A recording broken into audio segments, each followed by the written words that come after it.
Balit sa mo eh. Nagdimando sila kasi. Hi everyone! Welcome to this mini vlog. Nakatilaw na baka ani sikat kayo nga chicharon sa Carcar Cebu nga grabe ginapilahan jud sa mga tao bisan pag mga dayo didto sa lugar. Actually, daghan kayo ni siya mga silingan po nga tindahan nga gapamaligya og pareho ra nga chicharon pero kani jud siya nga tindahan ang pertig yung daghan o mga customer nga magtapok jud ang mga tao.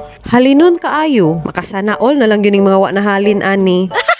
Kabaw ba mo nga perting daghan na silang ginaluto nga chicharon kay aning panahon no lampas paniudto pa lang ana ang tindera nakalima ka batch na daw ang ilang giluto nga chicharon. In fact no, while nagapamalit mi ani kay init-init pa jud ang chicharon, that is why ilaha pang ginahulat nga mabugnaw bago nila masil. Medyo pricey ra jud ni siya no kumpara sa mga silingan nila nga gapamaligya diri og mga chicharon pod. However, di pud ka malugi kay ang ilang chicharon is that dili lang siya puro panit tapos siya kanang unod-unod unya lamian jud siya. Wow. Another thing is that kung ikaw dayo ka o niya ibiyahe pa nimo imong chicharon, mas nindo jud mamalit diri kay tagaan kanila og meat inspection certificate. O kabaw na mo unsa ni nga chicharon? Mga unta.